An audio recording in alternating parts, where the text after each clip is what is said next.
Ici, je vais vous faire une petite introduction à LinkedIn et comment ça fonctionne, enfin, pardon, au growth hacking sur LinkedIn.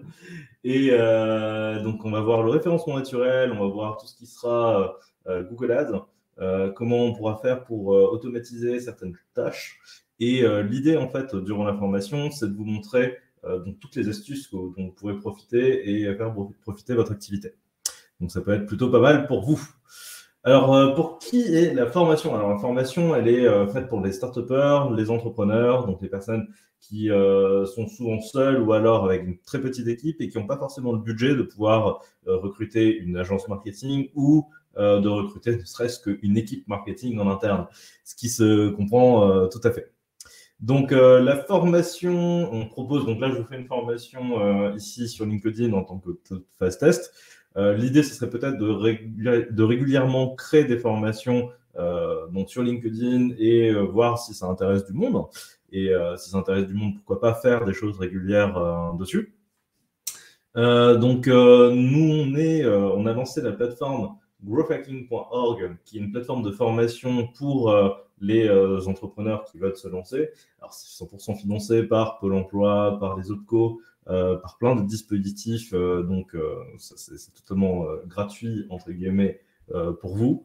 Alors, ce qu'on va voir ensemble pendant la formation, ça sera, donc, comme je vous l'ai dit, donc, la partie référencement naturel, donc comment faire pour hacker Google, entre guillemets, et réussir à remonter dessus et gagner des places et créer en fait des clients, créer de la lead gen. On aura aussi la deuxième partie où on aura Google Ads. Donc, quels sont les hacks qu'on pourrait mettre en place pour augmenter notre portée sur Google Ads sans forcément augmenter notre budget, sachant que je sais que c'est quelque chose qui peut poser problème. Hein, quand on n'a pas le budget et qu'on démarre sur Google Ads, ça peut être très gourmand. On aura une partie sur l'automatisation, donc le mailing automation, comment récupérer aussi des bases de données de clients que vous allez pouvoir contacter. Et donc, dans la dernière partie, on va mettre en place toute une stratégie globale dans le framework ART, donc, qui est propre au growth hacking. Donc, acquisition, activation, rétention, référal, revenu.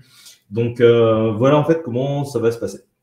L'idée avec la formation, c'est de vous montrer directement donc les stratégies de croissance pour votre projet qui vous aideront en fait à décoller, hein, tout simplement. Alors, le marketing digital aujourd'hui, et si vous ne connaissez pas le growth hacking, c'est quelque chose qui est en train d'exploser. Aujourd'hui, toutes les entreprises ont besoin d'avoir une présence sur le digital. Je ne vais pas vous l'apprendre. Donc là, je vous ai mis une petite courbe qu'on retrouve sur un outil qui s'appelle Google Trends, donc Google Tendance, entre guillemets, qui va vous montrer en fait les tendances de recherche par rapport à certains mots-clés. Donc là, on voit ici que le marketing digital, donc là, depuis 2004, c'est quelque chose qui est en train d'exploser.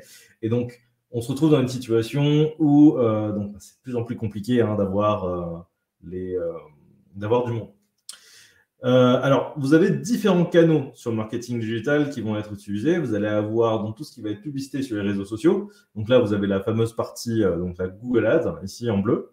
Donc là, on voit le graphe, hein, ça décolle pas trop, alors qu'on sait qu'il y a énormément de monde sur Facebook Ads. On voit la partie, donc là par exemple en jaune, sur Google Ads, donc c'est quelque chose qui est en train d'augmenter, donc c'est la publicité sur Google. Vous avez la partie en verte qui est le SMO, donc le SMO ça va être donc le social media organique, donc comment faire pour remonter en organique sur les réseaux sociaux. C'est quelque chose, ben voilà, ça n'a pas forcément le vent en poupe parce que les gens ne savent pas forcément que ça s'appelle comme ça, les gens ne comprennent pas forcément le fonctionnement, c'est bien dommage pour eux. Ensuite, vous avez le SMA. Donc, le SMA, ça va être la publicité sur les réseaux sociaux. Et donc, ça, par contre, c'est l'autre nom hein, pour Facebook Ads, mais plus généraliste, c'est-à-dire qu'on va utiliser ça pour tous les réseaux sociaux. Donc, que ce soit, par exemple, LinkedIn, que ce soit TikTok, que ce soit Instagram, Facebook, peu importe le réseau social, ce qu'on appelle, c'est le SMA, Social Media Advertising. Ensuite, vous avez la partie donc, SEO. Donc, le SEO, c'est le Search Engine Optimization. Donc, comment optimiser sa présence sur les moteurs de recherche et essayer de remonter sur Google, tout simplement. Alors, du coup, en fait, la partie SEO, c'est quelque chose, donc là, on le voit en rouge, c'est quelque chose qui est en train d'exploser actuellement, dans le sens où tout le monde cherche à faire du référencement naturel, ou en tout cas doivent faire du référencement naturel pour se démarquer tout simplement sur le net. un des premiers réflexes que l'on a, plus de 95% des gens qui vont aller visiter, qui ont un besoin, vont aller visiter Google, taper leurs besoins sur Google et prendre potentiellement les premiers résultats donc de la première page pour faire sa décision d'achat. C'est rare qu'on va plus loin que les premières pages sur Google. Alors, pourquoi je vous montre tout ça? L'objectif, c'est de vous montrer que voilà, il y a plein de canaux de communication qui sont possibles et que vous pouvez utiliser pour votre communication. Et il y en a qui sont plus tendance que d'autres, et ce qui veut dire aussi potentiellement plus de concurrence. Donc, en référencement naturel, on se retrouve avec un véritable problème, hein, c'est que pour remonter aujourd'hui, il faut se spécialiser dedans. Donc, en plus du métier dans lequel vous êtes, donc si par exemple vous êtes consultant, thérapeute, etc., vous allez avoir votre thématique, dans laquelle vous allez devoir être spécialiste, mais aussi vous allez devoir maîtriser le référencement naturel. C'est quelque chose qui prend énormément de temps, et c'est pour ça que je vous invite tout simplement en fait à utiliser des techniques de growth hacking pour remonter sur Google naturellement, parce que gros avantage, c'est gratuit. Et le growth hacking, c'est aussi l'avantage, c'est qu'on cherche à faire quelque chose de complètement gratuit, en tout cas avec très peu de moyens. C'est donc le growth hacking d'ailleurs, pour la petite histoire, donc growth, ça veut dire croissance, hacking, bricolage, et donc c'est littéralement bricolage de croissance, c'est comment faire du marketing avec très très peu de budget. Super. Alors, du coup, la différence entre le marketing digital et le growth hacking, c'est une question qui me revient très souvent. Donc, qu'est-ce que c'est que la différence entre les deux? Donc, vous allez avoir une part, le marketing digital, c'est vraiment comment vous allez faire de l'awareness. C'est-à-dire comment vous allez faire en sorte que votre marque, que votre produit devienne connu. Et donc ça, c'est le but premier du marketing digital. Par contre, de l'autre côté, donc même si on cherche la croissance, entre guillemets, c'est pas forcément le mot d'ordre. Nous, on va surtout chercher à convertir des gens et ce genre de choses. Alors qu'avec le growth hacking, justement, on va s'intéresser, on va venir en fait compléter quelque part la partie marketing digital, parce qu'on va aller s'intéresser à comment, avec peu de personnes, on peut essayer d'en avoir de plus en plus et structurer une stratégie en fait dans ce sens-là. Alors, le growth hacking, on voit souvent donc la partie automatisation, scrapping, donc comment établir des bases de données. Beaucoup de gens pensent que c'est de la magie. C'est pas de la magie, loin de là, c'est beaucoup de travail. Mais beaucoup de travail en amont pour automatiser justement ce qu'on va faire plus tard. Beaucoup de travail en amont pour essayer de gagner du temps à l'avenir. C'est du travail que vous faites une fois et du coup, vous allez pouvoir réutiliser avec le temps. Alors, le growth hacking, qu'est-ce que c'est? Donc, en fait, c'est aussi le mélange entre 4 grandes étapes. Alors, j'aime beaucoup ce schéma de Growth Tribe qui va utiliser donc, le creative marketing. Donc, vous allez utiliser tout ce qui va être visuel, tout ce qui va être images, vidéos, tout le contenu que vous allez utiliser pour votre publicité. Donc, ça, c'est quelque chose de très classique. Sauf que le problème, c'est que si on ne sait pas quelle créative ou quelle publicité nous apporte le plus de monde, on risque d'avoir le problème de, on va avancer dans le vide, on va commencer à faire des publicités, on va commencer à faire des créatives, travailler, alors que voilà, c'est pas top top. Et justement, vient nous la partie data et testing qui est très importante dans le growth hacking, c'est-à-dire qu'on va aller récupérer les informations des créatives qu'on aura pu publier, par exemple sur LinkedIn, voir quel est le retour qu'on pourra avoir dessus. Et grâce à ça, en fait, prendre des décisions qui vont nous permettre de faire du lean marketing, c'est-à-dire du marketing juste suffisant à ce que la croissance prenne, en fait, et que ça démarre. Ensuite, vous allez avoir la partie psychologie. Donc, la partie psychologique est très intéressante, c'est-à-dire qu'on va utiliser potentiellement des biais psychologiques, des techniques, on va étudier les mécanismes psychologiques pour justement augmenter notre taux de conversion. Donc là, on voit qu'on a mis des créatifs, donc des visuels, des publicités qui ont marché ou qui n'ont pas marché. Et si elles n'ont pas marché, alors pourquoi pas justement essayer d'optimiser tout ça en utilisant des techniques de psychologie comportementale, donc vraiment des techniques très basiques de biais cognitifs. Ensuite, vous allez avoir la partie donc automatisation, la partie donc aussi qui a rendu le growth hacking connu, c'est comment vous allez faire pour toucher un maximum de monde, comment vous allez faire pour réussir à automatiser le travail que vous avez déjà fait en amont et du coup gagner du temps. Le problème avec l'automatisation, c'est qu'on cherche souvent à automatiser un travail avant même de l'avoir fait et du coup avant même de l'avoir connu. Et donc, ce que je vous recommande de faire souvent, et ce que tous les bons growth vont vous recommander de faire, c'est de toujours tester ce que vous voulez faire avant de l'automatiser, parce que déjà, l'automatiser, ça va prendre du temps. Et en plus de ça, si vous le faites à la main avant, vous allez vous rendre compte des problèmes et vous allez mieux comprendre le processus que vous faites lors de l'automatisation. Donc, par exemple, si vous faites une campagne en lead gen, donc comment ça fonctionne, mais comment ça fonctionne derrière, parce que potentiellement, il va falloir faire des relances, il va falloir communiquer directement avec les gens et faire des choses qui soient très sympas. Alors, le growth hacking, c'est surtout, et on en parle beaucoup, c'est le framework ARE, donc framework cadre de travail et ARE, pour acquisition, activation, rétention, référal, revenu. Donc, comment vous allez pouvoir mettre en place directement une stratégie pour créer un tunnel de vente, un tunnel de conversion, une stratégie globale en fait, qui va vous permettre de faire de la croissance. Donc, c'est bien de ramener du monde sur son site web, mais si vous vous rendez compte que personne n'achète, c'est potentiellement qu'il y a un problème. Mais on va voir ça ensemble. Donc, la partie acquisition, vous allez pouvoir le faire via différents outils type Facebook Ads, le référencement naturel, le mailing, la publicité sur Google Ads. Vous allez pouvoir faire des campagnes même offline, c'est-à-dire que vous allez potentiellement aller dans des salons, vous allez faire des choses de ce type-là. Ça, c'est l'acquisition. L'idée, c'est de vraiment essayer de trouver toutes les méthodes pour créer de l'acquisition facilement et avec très peu de budget. Et c'est la première étape que vous allez mettre en place, mais pas forcément sur laquelle vous allez vous concentrer, parce que l'idée, c'est quand même de construire son tunnel, construire son tunnel de vente, son entonnoir de vente bien en amont.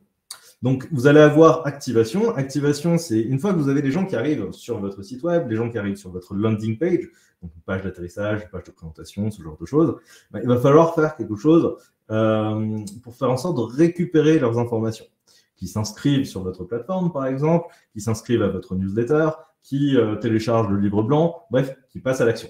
C'est ce qu'on appelle la partie activation.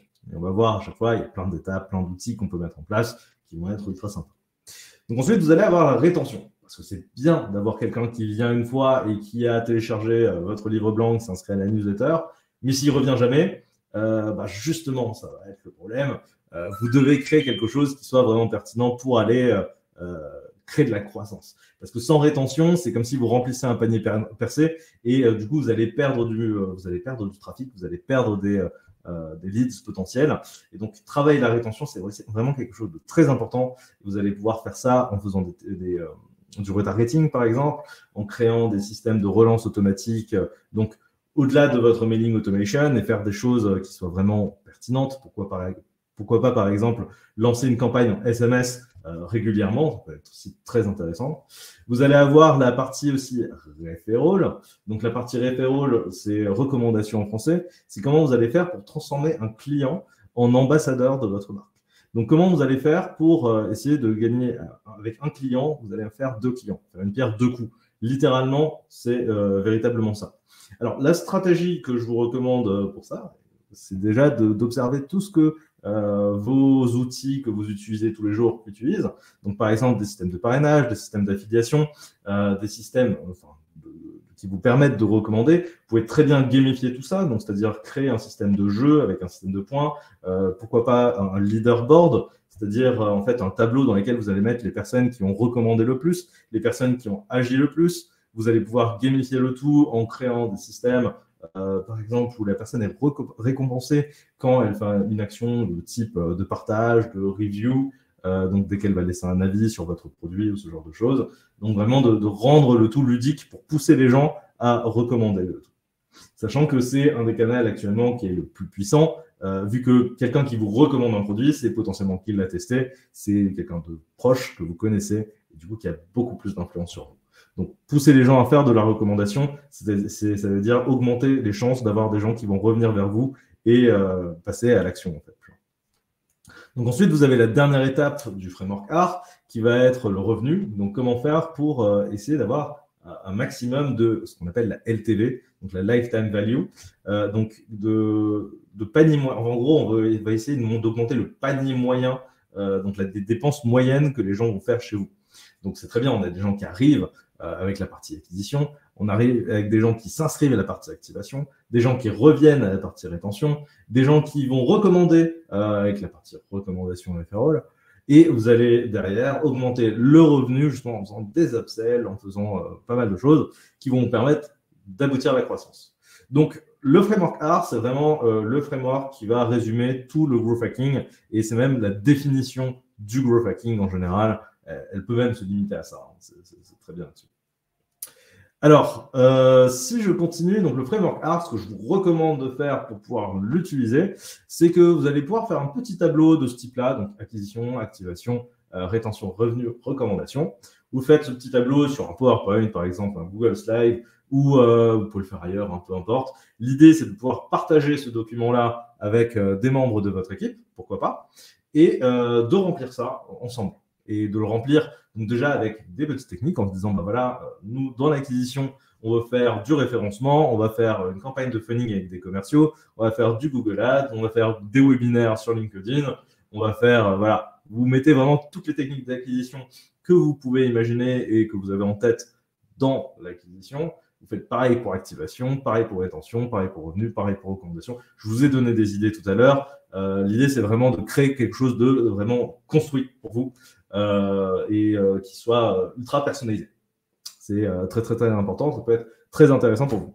Alors, si vous le souhaitez, il y a un petit lien ici que je vais vous partager dans le chat qui va vous permettre de pouvoir retrouver en fait ce document-là et potentiellement de le remplir de votre côté si vous le souhaitez.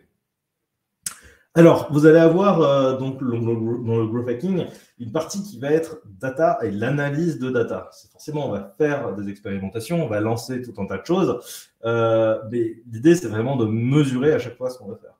Alors, ce petit schéma-là vous montre la méthodologie expérimentale inspirée de la méthodologie expérimentale en sciences, hein, tout simplement.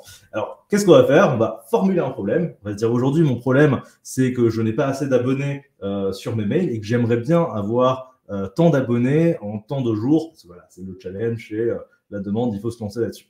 Donc, vous formulez le problème, vous vous dites, OK, bah, quelle va être la solution? La solution, c'est peut-être de créer un guide ou de créer quelque chose qui va intéresser les gens pour avoir plus de monde.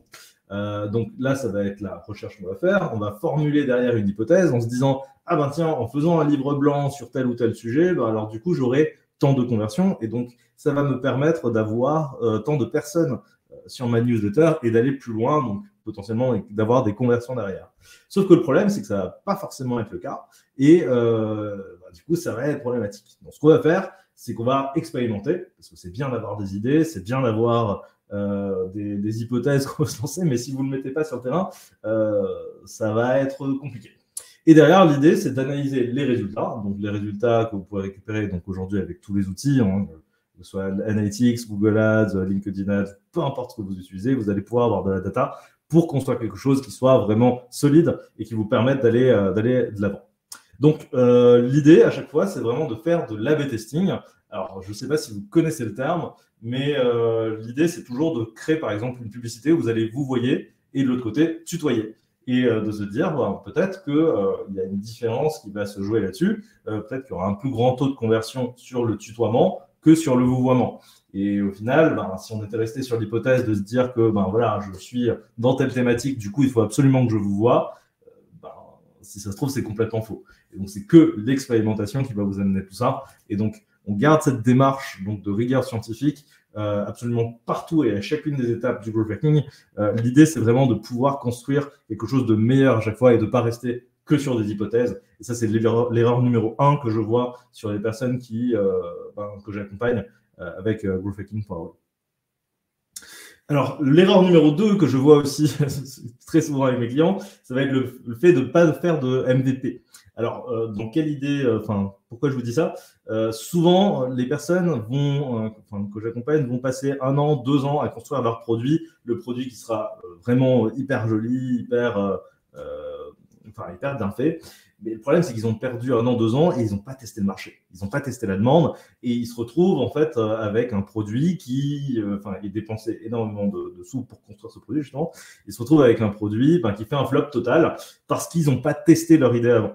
Et du coup, je peux que vous inviter à créer ce MVP, donc le Minimum Viable Project, le produit minimum viable, parce que du coup, c'est la clé pour pouvoir faire vos expérimentations rapidement. Et ça, c'est vraiment un des points clés en growth hacking. Ça va être ce qu'on appelle des cycles d'itération. Ça veut dire tester, soumettre au marché, recommencer. et à chaque fois apprendre de ses erreurs et essayer d'améliorer le tout pour gagner clairement en efficacité.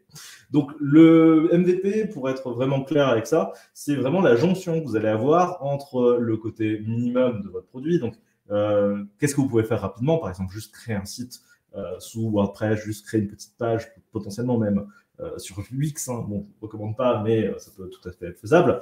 Et en faisant ce minimum-là, vous allez le proposer à des gens, et l'idée, c'est que ce soit fiable. C'est-à-dire que le système d'inscription fonctionne, que vraiment vos idées de projet fonctionnent un minimum, ce qui vous permettra en fait d'aller un tout petit peu plus loin et au moins de récolter des informations et d'apprendre.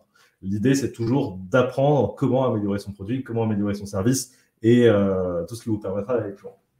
Alors, l'idée derrière tout ça, donc une fois que vous avez fait votre petit MVP, comme dit, c'est vraiment d'essayer d'expérimenter tout le temps. Hein.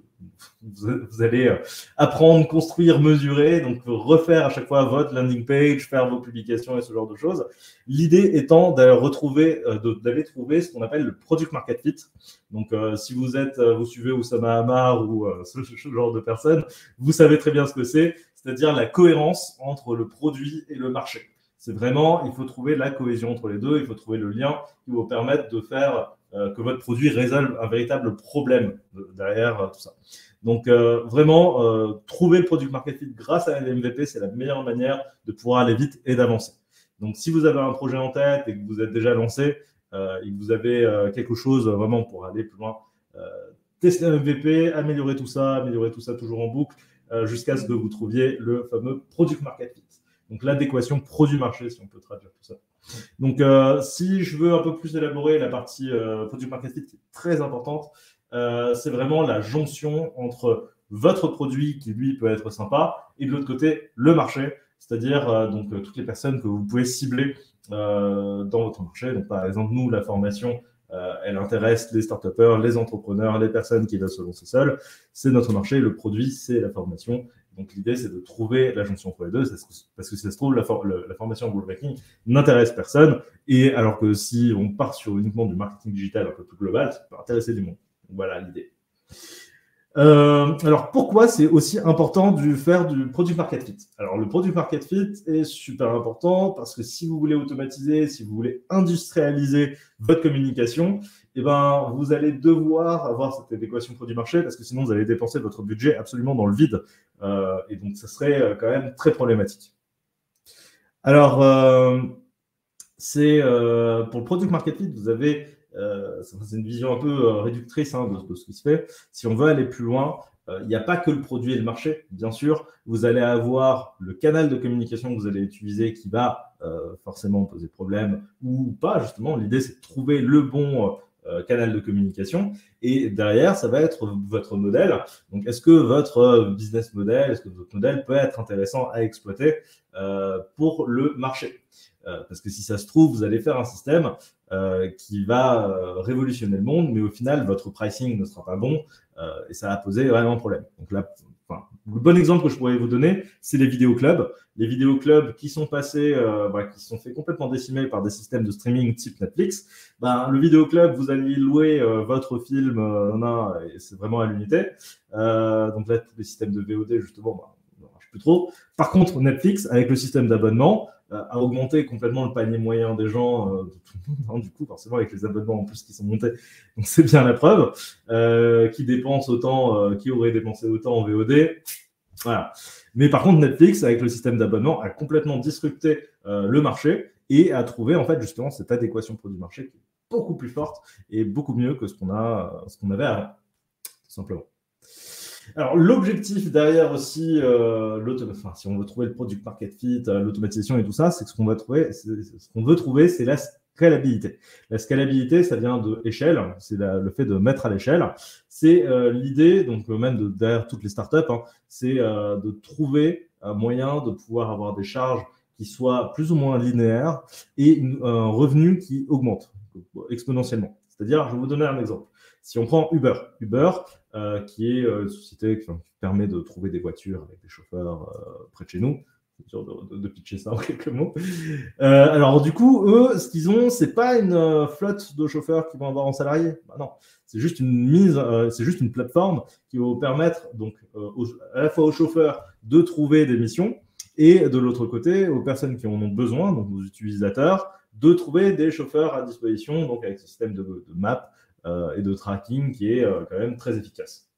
Donc, Uber, lui, qu'il ait une flotte, donc une ville, par exemple, de 100 chauffeurs ou de 1000 chauffeurs, pour lui, les charges ne vont pas augmenter grandement. C'est-à-dire qu'ils n'ont pas besoin d'avoir plus de suivi, vu que c'est juste le logiciel, entre guillemets, qui va devoir suivre. Donc, certes, il y aura une augmentation des coûts avec le SAV et ce genre de choses, mais c'est pas du tout corrélé. C'est-à-dire que plus vous allez avoir de chauffeurs, plus vous allez avoir d'utilisateurs, plus vous allez augmenter votre revenu. Mais derrière, si les personnes se gèrent grâce à la plateforme et grâce à l'automatisation, par exemple des tutos en ligne, des guides ou rien que le fait que l'application soit bien faite, les charges vont rester stables. Et du coup, c'est l'idée derrière le growth hacking, c'est pas uniquement d'essayer d'avoir plus de monde, mais aussi d'améliorer la construction de votre entreprise, d'améliorer la construction de votre produit pour vous permettre justement une industrialisation, une scalabilité et le fait de remonter au fur et à mesure en termes de revenus, quoi, globalement. Alors, pour continuer ce cours, on va avoir donc les différentes étapes. Donc, l'acquisition, je vais passer un peu rapidement dessus. Donc, l'acquisition, vous allez avoir différentes manières de pouvoir apporter des clients vers son entreprise. Ça va être, par exemple, la presse, les journaux, les flyers, le téléphone, les pubs sur la télévision. C'est des choses assez classiques que l'on voit. Sauf que si on regarde maintenant ce graphique sur lequel on voit les sociétés qui les canaux de communication qui sont le plus utilisés par les sociétés, eh bien, on voit que c'est email, site internet, réseaux sociaux et display. Juste derrière, vous avez courrier, donc 47% des entreprises. Donc là, on était sur un graphique avec des Américains. Là, vous vous rendez compte que les 4 premiers canaux de communication sont complètement digitaux. Email, site internet, réseaux sociaux et display. Donc, le display étant les publicités qui sont affichées un peu sur les sites internet un peu partout, donc via Google Ads, ce genre de choses. Et donc, les canaux d'acquisition aujourd'hui, donc en digital, si on doit les résumer, ils vont se résumer au référencement naturel, comment vous allez faire pour acquérir du trafic sur Google. La deuxième partie, donc, comment faire de la publicité sur Google, le SEA. Vous allez avoir l'organique sur les réseaux sociaux, donc le SMO, donc Social Media Optimization. Donc, comment faire pour avoir plus de trafic grâce à des publications régulières, de l'engagement, etc., etc. Vous allez avoir la quatrième partie, donc le SMA, donc la publicité cette fois-ci sur les réseaux sociaux. Donc, ça peut être Facebook Ads, vous allez avoir Pinterest, TikTok, LinkedIn. Il y a beaucoup de réseaux aujourd'hui qui peuvent être utilisés. Donc, chacun de leurs particularités et tout ce qui va leur audience, typiquement. Et ensuite, vous allez avoir le mailing. Le mailing, qui est aujourd'hui un canal qui est très utilisé, qui convertit bien, mais qui a son lot de dangers, de subtilités. Alors attention, le mailing automation est intéressant vraiment en B2B. C'est-à-dire que si vous voulez toucher des personnes en B2C avec du mailing, ça risque d'être très compliqué, à part si vous faites une campagne de newsletter et ce genre de choses. En B2B, par contre, vous n'êtes pas limité dans le sens où vous pouvez avoir des listes très rapidement sur LinkedIn, sur Sales Navigator, avec plein de systèmes en B2B, donc très facilement, tout ça en respectant le RGPD. En tout cas, plus facilement qu'avec le B2C. Si vous voulez toucher des personnes en cold emailing en B2C et que vous voulez récupérer, par exemple, tous les utilisateurs ou toutes les personnes qui suivent telle personne sur Instagram, ça peut se faire. Mais attention, si vous le faites en Europe et que votre entreprise est basée en Europe, vous serez complètement illégal. Donc ça risque de poser problème. Alors, on va s'intéresser à la première partie, donc déjà le Search Engine Optimization. Donc, comment vous allez faire pour la publicité sur les moteurs de recherche. Donc, pour faire ça, il faut déjà comprendre le fonctionnement de Google. Alors, Google, il faut savoir que c'est une société qui a été fondée par 2 personnes pour concurrencer Yahoo. Ces personnes-là, l'objectif, c'était tout simplement de créer une meilleure manière de lister tous les sites web qui existaient. Parce qu'à l'époque, Yahoo ne se contentait que de lister vraiment les sites web qui existaient dans les domaines, par exemple, des chats ou ce genre de choses.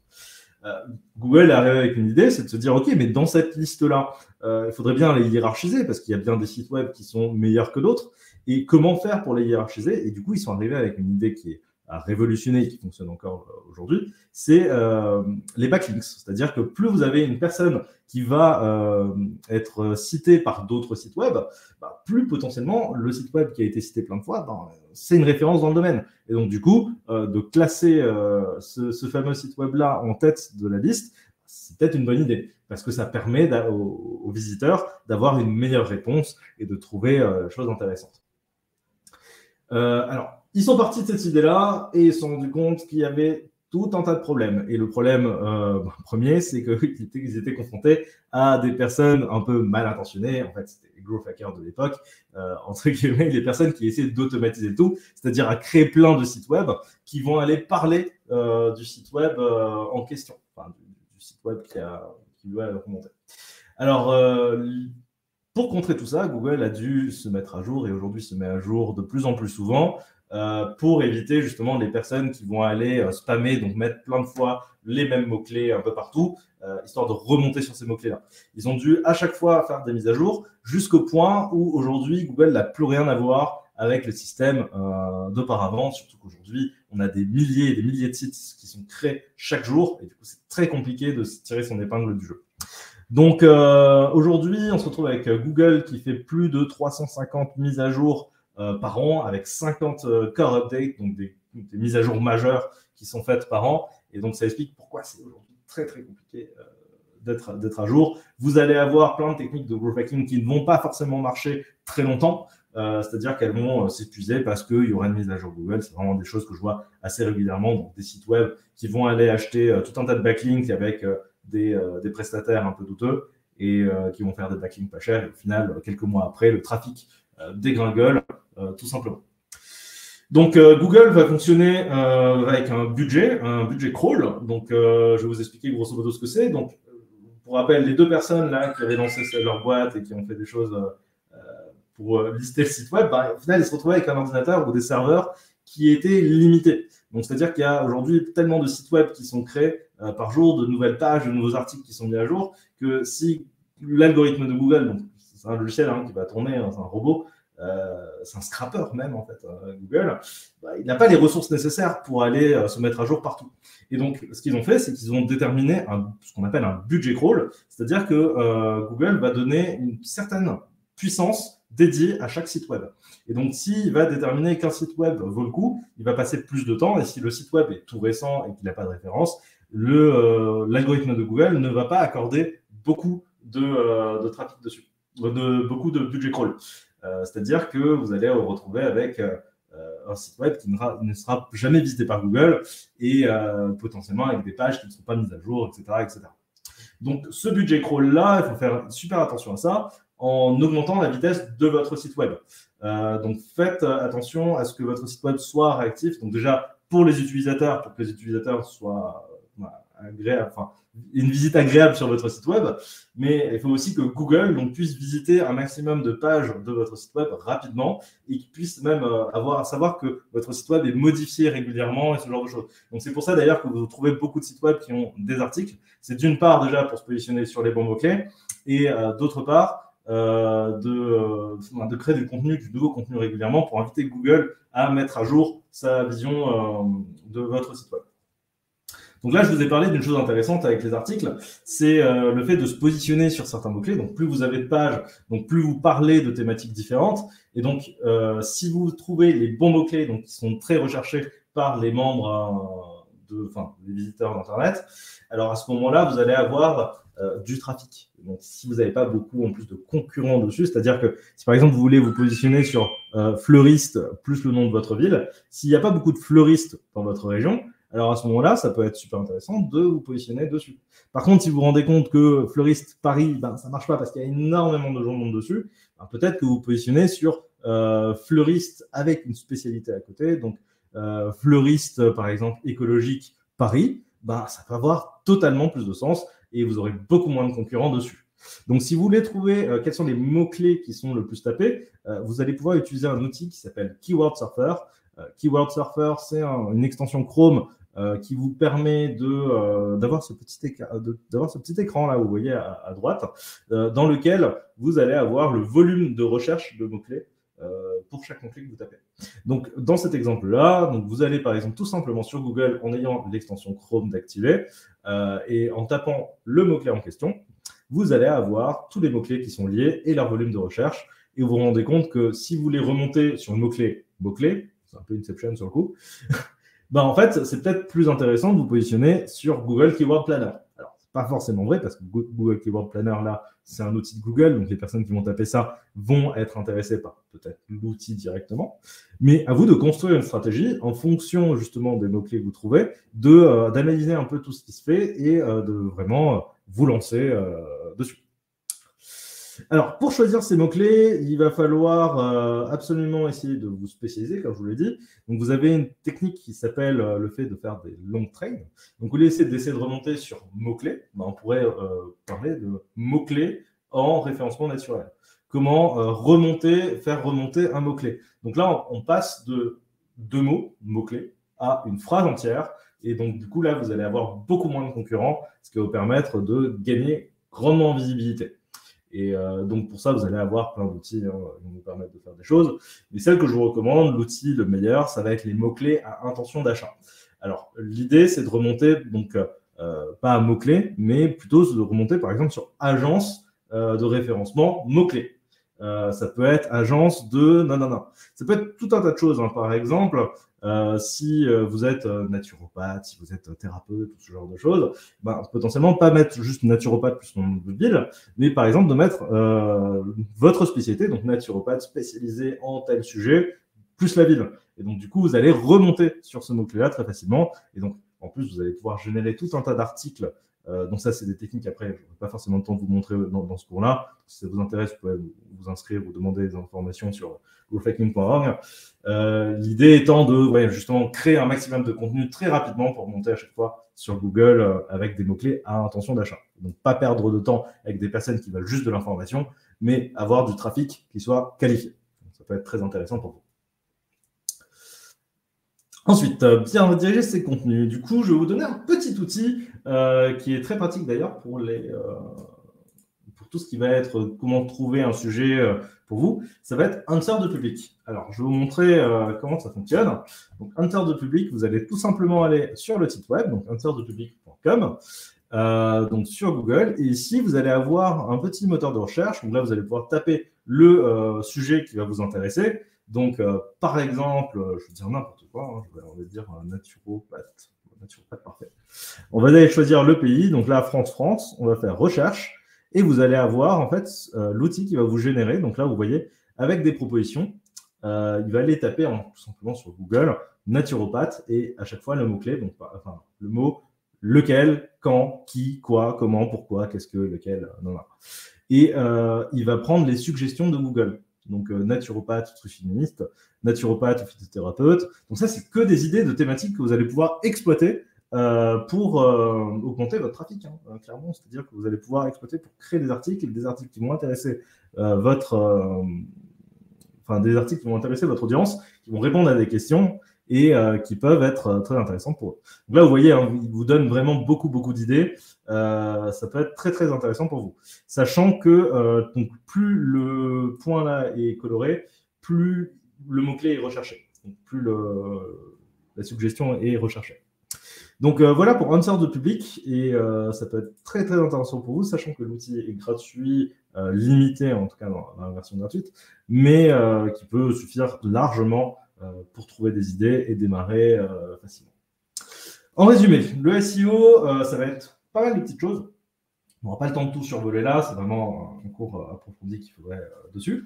Mais grosso modo, vous allez avoir la partie donc optimisation de votre site web. Donc, je vais parler de vitesse de votre site web, de mots-clés que vous allez choisir, des articles et ce genre de choses. Vous allez avoir donc tout ça, c'est ce qu'on appelle la partie on-site, donc la partie sur site, donc du référencement naturel. Donc, comment augmenter votre référencement donc en optimisant votre site web. Ensuite, vous allez avoir la deuxième partie, la partie off-site, c'est-à-dire tout ce qui va être en dehors de votre site web. Donc là, ça va être les fameux backlinks dont je parlais avec les deux fondateurs de Google. Donc maintenant, il y a plein de techniques qui vont vous permettre d'avoir ces fameux liens retour, donc des liens qui vont parler de vous, par des achats liens, par des annuaires. Si je ne recommande pas ça, vous allez pouvoir acheter des noms de domaines expirés. Ça, c'est des techniques très avancées. Mais l'idée, ce serait de, par exemple, acheter des anciens sites web, essayer de remonter un site dessus et faire en sorte que ce site-là vous serve de promotion, d'outil en tout cas pour faire votre promotion directement sur le net. Ensuite, vous allez avoir la partie UX. Donc, ça, c'est une partie qui se développe largement aujourd'hui sur le référencement naturel. C'est-à-dire que, enfin, sur Google, hein, tout simplement, c'est-à-dire que Google, lui, veut que les utilisateurs finaux soient à l'aise et puissent vraiment être bien dans leur visite de site web. Ils veulent augmenter l'expérience utilisateur. Donc, UX pour User Experience, donc l'expérience utilisateur, hein, tout simplement. Et donc, pour faire ça, Google, aujourd'hui, met en avant plus les sites web qui sont bien construits. C'est-à-dire que si vous faites une page avec des listes à puces, des images, des vidéos, vraiment, vous variez les contenus, ben, ça peut être très intéressant pour les utilisateurs qui vont passer potentiellement plus de temps dessus. Et du coup, Google va mesurer justement le temps et les interactions que les visiteurs vont avoir sur le site web avec vous. Et du coup, s'ils se rendent compte que votre site web du coup, garde les gens plus longtemps que sur d'autres, potentiellement, vous allez remonter et donc les vaincre, parce que Google, encore une fois, l'objectif de Google, c'est de donner le meilleur site web, la meilleure réponse le plus rapidement possible. Donc, gardez ça en tête, c'est vraiment ça. Hein. C'est qualitatif en premier par rapport à l'UX. C'est vraiment super important. Et ensuite, vous allez avoir une partie, donc la partie robot. Donc, encore une fois, Google, c'est un robot, c'est un logiciel, c'est un algorithme qui va aller visiter tous les sites web du monde. Il n'a pas la puissance nécessaire. Du coup, lui, si le temps de chargement est court, il n'a pas la puissance nécessaire pour visiter tous les sites web du monde, normal. Donc, il va falloir absolument lui donner le meilleur cadre possible, c'est-à-dire réduire le temps de chargement, donc optimiser votre site web, lui communiquer les bonnes informations, donc c'est-à-dire par exemple via ce qu'on appelle les sitemaps et le robot TXT, c'est 2 fichiers que vous allez mettre sur votre site web qui vont vous permettre de communiquer à Google les bonnes informations. Donc, lui communiquer avec le robot TXT quelle page il a le droit de visiter, quelle page il n'a pas le droit de visiter, et avec le sitemap, donc le sitemap, ça veut dire plan du site en français, pour le traduire comme ça. Donc, quelles sont les pages qui existent, quelles sont les images qui existent, qu'est-ce qu'il doit référencer. Donc, c'est comme si, du coup, vous donnez à un photographe directement le plan de l'endroit qu'il doit aller visiter, donc il rafle vite, et vu que son temps est limité, voilà, ça va dans le bon sens. Donc voilà pour ce qui est du référencement naturel. Si on doit résumer tout ça, c'est peut-être un des schémas les plus complets que vous pourrez trouver. Alors oui, il y a aussi une petite partie ici, réseaux sociaux. Alors souvent on pose la question, est-ce que les réseaux sociaux génèrent des backlinks et ce genre de choses?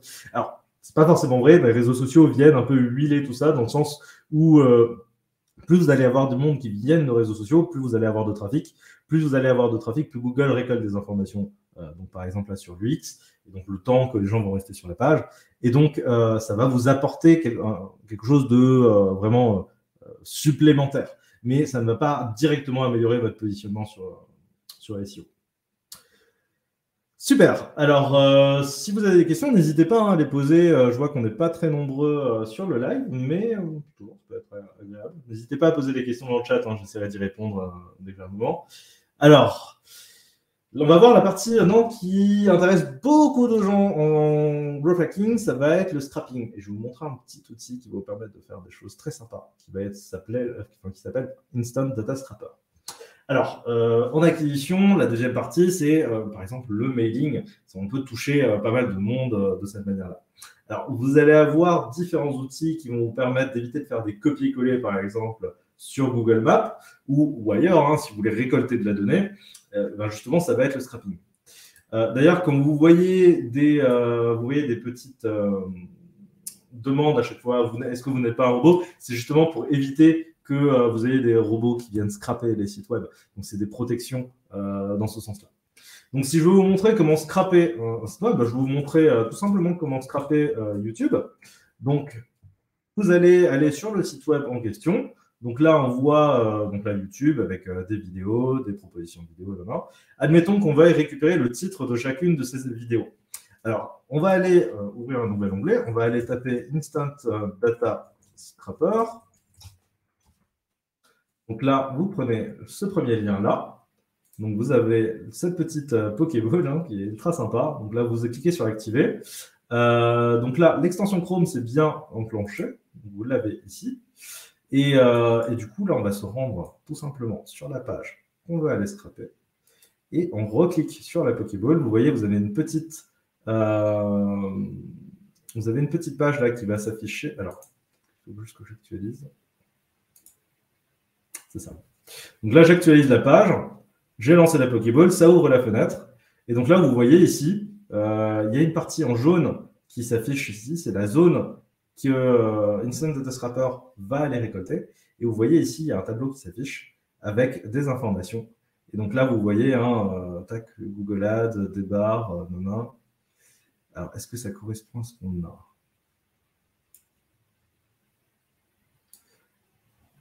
Trump veut redevenir président. Donc là, vous voyez, vous avez pas mal d'informations avec les liens ici. Donc là, c'est des liens YouTube, clairement. Bah voilà, ici, on retrouve les titres des différentes vidéos que l'on retrouve. Donc là, on a bien Final Fantasy, Alt 236. Ok, créer un header transparent. Oui, bah super. Et donc là, ça a bien marché. Et donc, l'idée maintenant, c'est potentiellement d'en avoir plus, parce que là, ils vous ont mis qu'un extrait. Alors, comment on peut faire pour en avoir plus? Donc, déjà, on va analyser la page. Donc là, on voit que plus on défile, plus YouTube nous affiche des choses. Et donc, en fait, vous avez la petite option ici, Infinite Scroll. Donc, scroll infini, donc vraiment défilement infini. Donc, on va cocher cette case-là. On va cliquer, par exemple, sur Start Crawling. Et vous allez voir, en fait, que l'outil va aller descendre. Donc là, je le fais sans les mains. L'outil va aller descendre sur la page et récolter toutes les informations. Et donc là, vous voyez la vitesse à laquelle ça va. Donc là, on a déjà récolté un petit paquet de résultats avec des vidéos YouTube, des titres, donc avec les liens derrière. Donc imaginez, vous pouvez le faire sur à peu près n'importe quel site. C'est-à-dire que si maintenant vous trouvez un annuaire de votre liste client, bon, petite astuce Google Maps peut-être, vous allez pouvoir récupérer tout un tas d'informations, pourquoi pas des numéros de téléphone, des mails, et donc de quoi composer votre base de données client. Et donc derrière, les contacter un à un et potentiellement faire des choses qui sont très sympas. Alors, Instant Data Scraper, c'est vraiment l'outil le plus facile à utiliser parmi tous les scrapers. Bien sûr, vous allez vous rendre compte qu'il y a parfois des difficultés, vous allez devoir passer par des scrapers un peu plus poussés. Si ça vous intéresse, encore une fois, vous avez toutes les informations sur la formation complète sur growthhacking.org, donc growth-hacking.org, et je pense que ça peut grandement vous aider.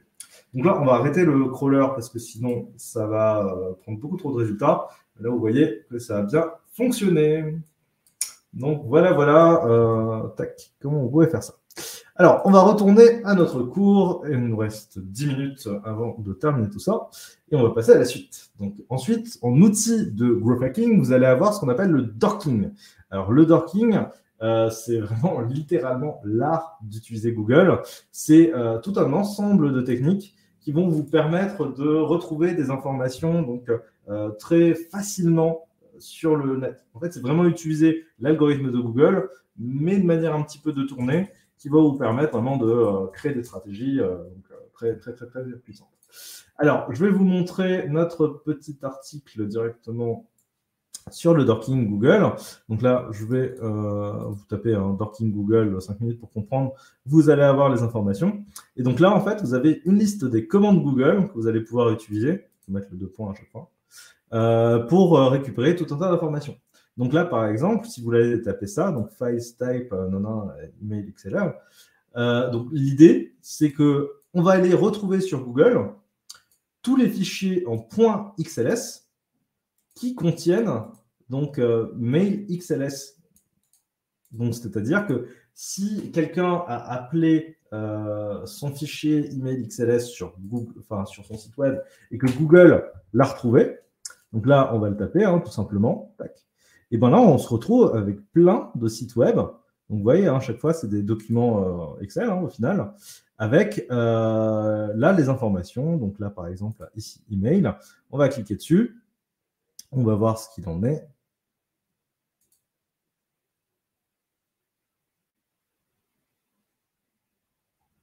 Ouais.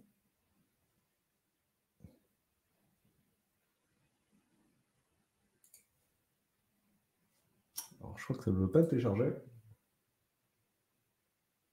Ok, le serveur a pris trop de temps à répondre de son côté. On va recommencer.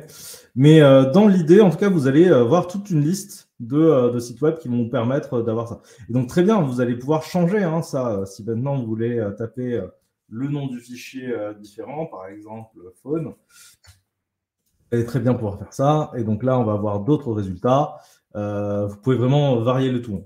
L'idée étant d'utiliser l'interface de Google pour faire tout ça. Donc là, par exemple, on peut utiliser ici, on va prendre celui-là.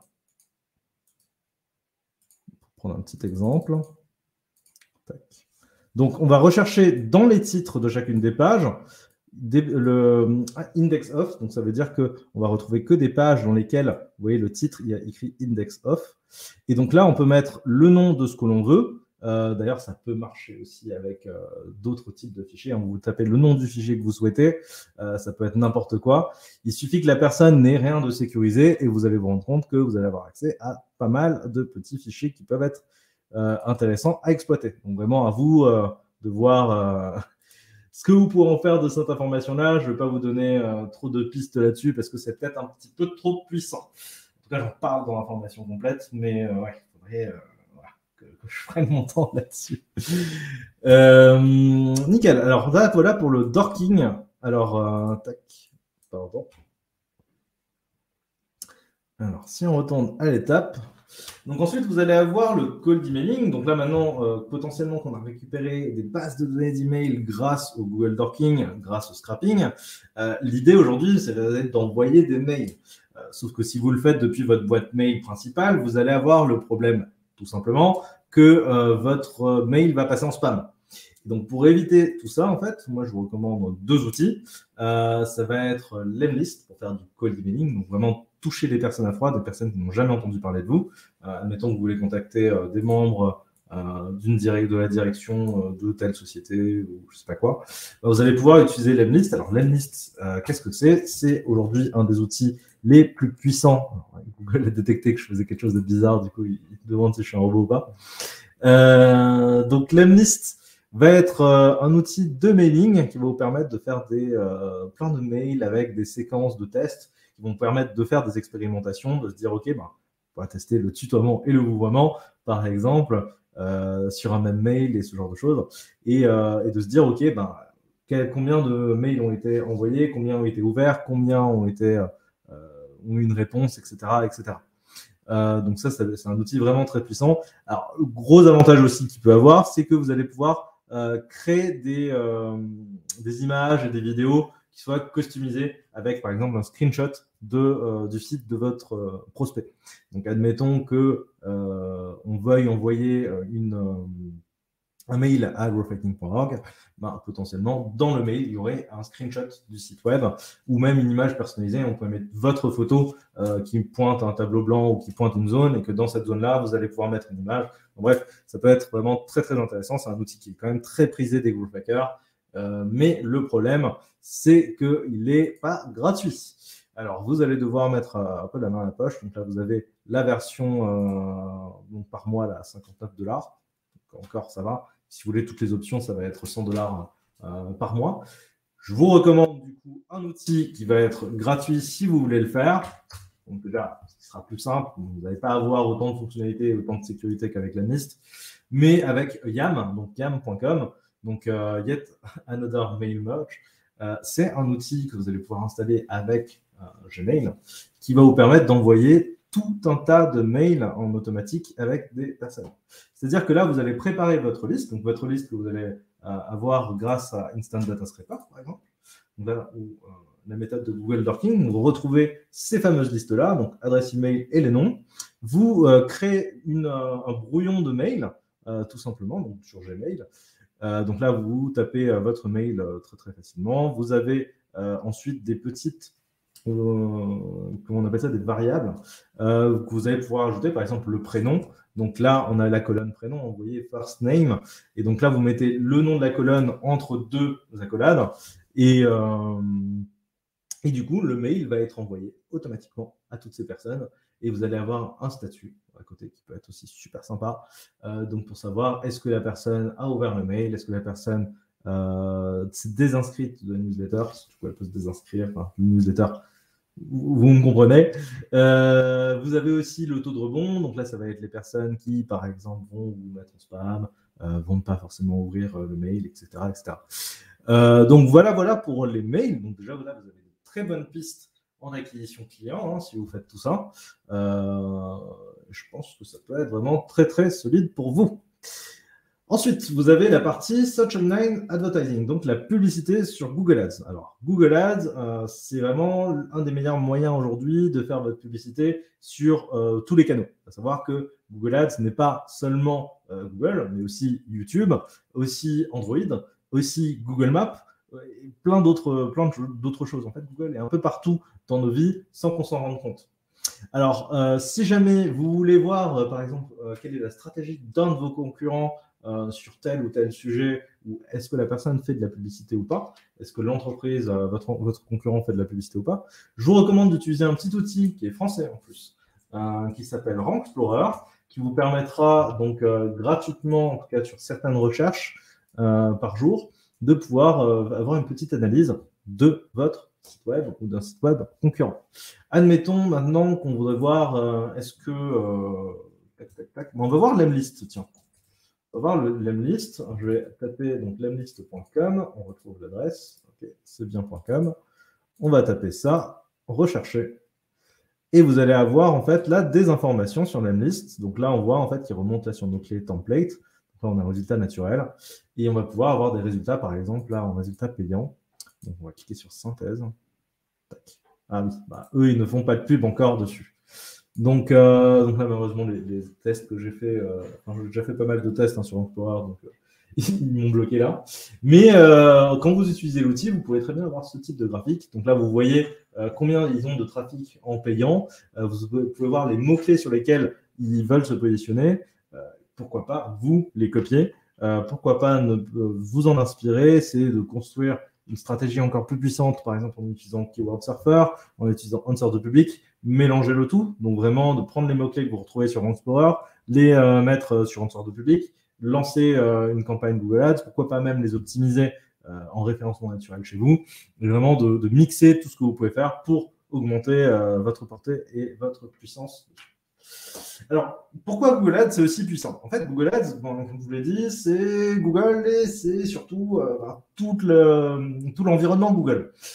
Si vous voulez voir quelles sont les informations que Google récolte sur vous, vous allez pouvoir vous rendre sur ce site-là, donc sur adsetting.google.com. Je vous le mets dans le chat pour les personnes qui le souhaitent. Et vous allez vous retrouver en fait sur une page qui va vous donner tout un tas d'informations, donc une estimation d'âge, des sujets qui vont vous intéresser. Et donc, c'est comme ça que Google catégorise le ciblage. Et donc, c'est des ciblages que vous allez pouvoir utiliser pour votre publicité. Donc, admettons que vous avez un intérêt, je ne sais pas moi, pour les animaux, pour les chats, ce genre de choses. Google va le détecter parce que vous avez fait des recherches au moins une fois dessus. Et donc, potentiellement, si nous, en tant qu'annonceurs, en tant que publicitaires, vous voulez toucher les personnes qui aiment les chats, bah, vous allez pouvoir toucher les personnes qui ont déjà eu un intérêt dans ce sens-là. Ensuite, vous allez avoir Google Maps. Alors, Google Maps est super intéressant. C'est peut-être la partie qui me fait le plus peur. C'est que Google est au courant de tous vos déplacements dès que vous utilisez Google Maps avec le GPS d'activer. Parfois, on ne désactive pas le GPS et du coup, on peut avoir un tracking qui est quand même ultra puissant. Alors, je vais vous montrer ça. Tac, vous allez avoir ce type de carte-là sur le lien que je viens de vous envoyer, enfin que vous aviez juste dans la slide précédente. Donc là, vous voyez, c'est la carte de l'endroit où potentiellement, dans les endroits où je suis le plus souvent. Et vous voyez, chaque point rouge, si je clique dessus, je peux avoir mon ratio, quand j'y suis passé, combien de temps je suis resté dedans, quelles sont les adresses sur lesquelles je passe le plus de temps. Et donc, ce que ça veut dire, c'est que vous allez pouvoir utiliser ces informations-là et donc, par exemple, toucher toutes les personnes qui visitent des points en particulier. Donc maintenant, si vous voulez toucher toutes les personnes qui sont allées voir un fleuriste récemment, vous pouvez le faire en fait. Et Google a l'information juste grâce à Google Maps. Vous voyez la puissance de ce que ça peut faire. Sachant qu'il y a très peu de monde qui sont au courant que vous pouvez faire ça. C'est vraiment au moment de la création de la campagne. Vous allez faire des audiences personnalisées. Vous allez pouvoir toucher des personnes qui ont effectué des déplacements sur tel ou tel endroit de manière vraiment très puissante. Alors oui, je vais peut-être passer là-dessus. Si vous voulez effacer un peu vos données que vous avez sur le net, vous allez pouvoir vous rendre dessus, donc sur la partie mailactivity.google.com. Je vous envoie le lien, c'est un peu pénible à taper, mais grâce à ça, vous allez pouvoir supprimer vos données que Google a sur vous, donc, grâce aux lois RGPD, qui vous permet d'aller vraiment beaucoup plus loin longtemps. Donc voilà pour ce qui est de la partie Google Ads. Alors je ne vais pas aller plus loin aujourd'hui, il est déjà temps. Alors du coup, ce que je vous propose, c'est potentiellement, si ça vous intéresse, n'hésitez pas à nous laisser un message, me contacter directement sur LinkedIn. Moi, c'est Brian Hansen, vous avez l'information juste là. Vous pouvez aussi nous contacter via growthhacking.org. Je vais vous montrer un peu le site web et vous expliquer ce que l'on fait. Alors, tac. Et comment se passe la formation.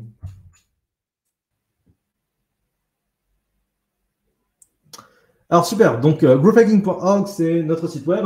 La plateforme de formation est 100% finançable, 100% entre guillemets gratuite et accessible, surtout si vous êtes en France. On peut avoir aussi des choses donc, dans les dom-toms, ça peut être très intéressant pour vous. Donc vous avez donc, tous ces cours-là, donc sur comment créer un site web, comment créer des campagnes sur Google, YouTube, comment s'améliorer en UX, comment faire une stratégie en growth hacking, comment respecter le RGPD, la réglementation sur la protection des données, comment du coup construire votre image de marque très rapidement en utilisant des intelligences artificielles, comment créer son entreprise, donc là c'est fait par un juriste de notre côté, comment faire du scrapping de manière poussée sur des sites un peu plus complexes que ce que vous pouvez scraper avec l'outil que je vous ai montré plus tôt dans la formation. Vous allez voir comment faire le tracking et l'analyse de votre trafic en utilisant Google Tag Manager, en établissant des suivis de conversion, donc très très simplement pour donner les meilleures informations aux algorithmes et augmenter votre taux de conversion. Et vraiment, là, vous ne dépenserez quasiment plus rien non plus. Vous allez voir, c'est assez formidable. Vous allez avoir le positionnement et le référencement naturel. Et bien sûr, en fait, une petite introduction, je l'ai mis à la fin, mais bon, vous avez grosso modo fait le tour. Alors en fait, growthhacking.org, comment c'est né? Donc on fait des formations à l'université de Strasbourg et on a décidé de lancer ça un peu plus tout public pour aider plus d'entrepreneurs et des personnes qui ne sont pas forcément étudiants et qui n'ont pas forcément qui sont pas forcément accompagnés partout. Donc on intervient aussi à la French Tech au niveau de Strasbourg et de Altesse Digital. Donc c'est vraiment je vous rends au top. On a vraiment eu pas mal d'interactions avec eux. On en a encore. J'espère qu'on en aura encore plus. Donc, si jamais vous voulez nous contacter, n'hésitez pas en fait à me laisser un message directement. Donc là, vous avez un petit chat en bas à droite. Vous avez un forum ici, vous pouvez poser votre questions. Donc, j'essaierai d'y répondre le plus rapidement et le plus exhaustivement possible. Si vous voulez tester votre financement, n'hésitez pas à cliquer dessus. Donc, on vous s'occupe de tout. C'est-à-dire que quand vous tapez le financement ici, vous allez avoir un petit formulaire qui va vous permettre de rentrer toutes vos informations et nous de générer les bons documents. Alors, si ça veut bien se charger, ce serait top. Et donc, l'idée, c'est qu'on génère tous les documents pour vous en fonction de votre situation. Donc, sachant que c'est finançable si vous êtes salarié, si vous êtes demandeur d'emploi, si vous êtes dirigeant salarié, dirigeant non salarié, auto-entrepreneur. Malheureusement, pour les étudiants actuellement, il faudra passer par les aides de la région. Donc, on va voir si votre région accepte le financement ou pas. Et si vous êtes fonctionnaire, ça va être du cas par cas. N'hésitez pas à remplir le formulaire ici et on vous recontactera donc avec toutes les informations, les bons documents qui sont générés. Vous allez voir, c'est extrêmement simple. Et si jamais vous voulez un petit rendez-vous ensemble, n'hésitez pas. Donc, on peut se faire un petit call ensemble, histoire de voir déjà si la formation vous correspond, si vous avez des questions, si vous avez besoin d'un accompagnement personnalisé ou ce genre de choses. N'hésitez surtout pas. Donc, je vous envoie le lien ici, donc là, pour le rendez-vous.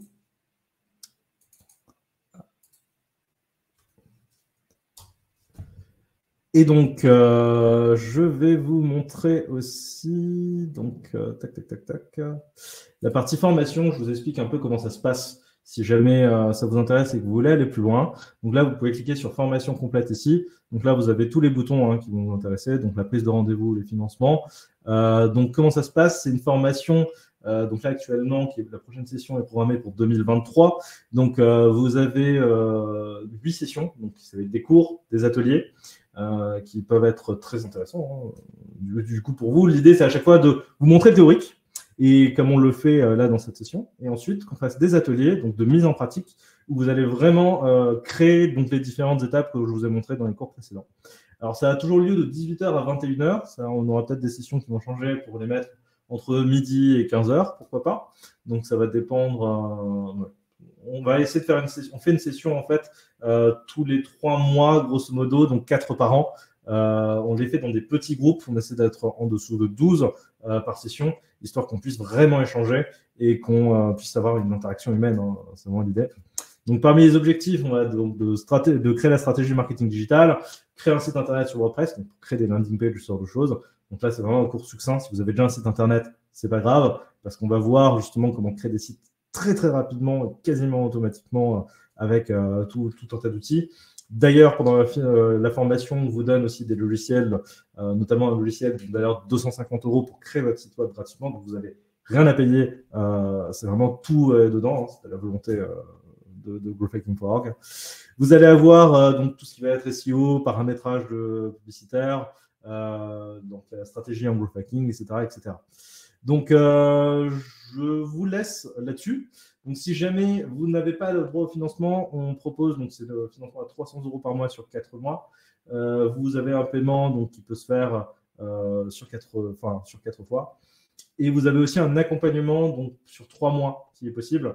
Donc pendant 3 mois, vous allez être accompagné toutes les 2 semaines par mois directement. On se fait un partage d'écran. Donc si vous avez une difficulté sur quelconque étape, enfin, peu importe l'étape, c'est-à-dire le référencement, la publicité, la création de site web, le landing page, la stratégie, le scrapping, vraiment ce que vous voulez, vous pourrez poser toutes vos questions justement une fois toutes les 2 semaines avec l'accompagnement dessus. Et en général, c'est pris en charge complètement. Donc, surtout si vous passez par Pôle emploi ou par d'autres dispositifs. C'est complètement gratuit, donc ça vaut le coup de tester pour vous. Nickel. Alors, dernière chose, si jamais vous voulez juste avoir un accompagnement, on propose aussi des coachings. Donc là, vous allez pouvoir prendre un rendez-vous directement, sachant que le premier rendez-vous est gratuit. Vous pouvez prendre rendez-vous directement ici, avec une date qui vous correspond. Et on se fait un petit appel de 30 minutes, histoire de faire le point, d'apprendre un peu plus sur vous, de voir si je peux vraiment vous aider. Et si ça vous plaît, pourquoi pas de continuer ensemble du coup et de vous aider à grandir. Écoutez, du coup, merci beaucoup. C'était un plaisir de vous avoir. Merci Agnès, d'ailleurs, je viens de voir dans le chat. C'est un grand plaisir.